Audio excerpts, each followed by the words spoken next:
Assalamualaikum warahmatullahi wabarakatuh. Saya Ina Dona Awalina dari kelas 12 IPS 1. Di sini saya ditugaskan untuk membuat sebuah skripsi berupa video yang akan saya sampaikan tentang hijrah Nabi Muhammad SAW.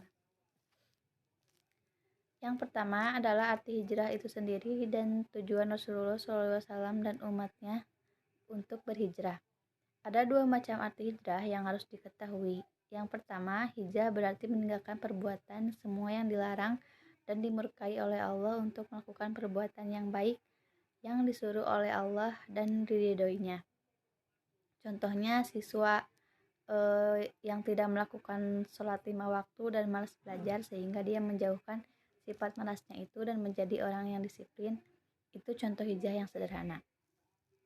Lalu arti hijrah dalam pengertian pertama ini, orang yang berhijrah itu ialah orang yang meninggalkan segala apa yang dilarang oleh Allah Subhanahu wa ta'ala. Arti dari kedua hijrah itu berarti indah dari suatu negeri kafir atau non-Islam, karena di negeri itu umat Islam mendapat tekanan, ancaman, dan kekerasan, sehingga tidak memiliki kebebasan dalam berdakwah dan beribadah. Kemudian umat Islam di negeri kafir itu berpindah ke negeri Islam agar memperoleh keamanan dan kebebasan dalam berdakwah dan beribadah. Arti dari kedua hijrah itu pertama pernah dipraktekkan oleh Rasulullah dan umat Islam, yaitu berhijrah dari Mekah Yasrib pada tanggal 12 Rabiul Awal tahun 12 Rabiul Awal tahun pertama hijrah bertepatan dengan tanggal 28 Juni 622 Masehi.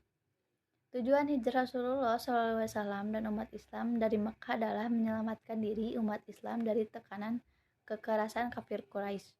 Bahkan pada waktu Rasulullah meninggalkan rumahnya di Mekah untuk berhijrah ke Yasrib atau Madinah, beliau sudah dikepung oleh kafir Quraisy dengan maksud untuk membunuhnya.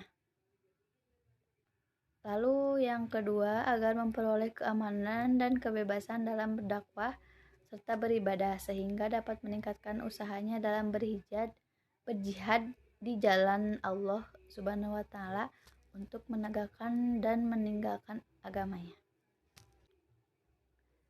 Dan segeralah kalian berhijrah dari perbuatan-perbuatan yang dilarang oleh Allah Subhanahu wa ta'ala dan menuju untuk beribadah kepada Allah dan melakukan perbuatan yang baik yang diperintahkan oleh Allah. Kemudian hijrah berpindah dari suatu tempat yang buruk, banyak tekanan, ancaman, dan lain sebagainya, berpindah ke yang lebih aman, yang Islam, yang dapat beribadah dengan baik.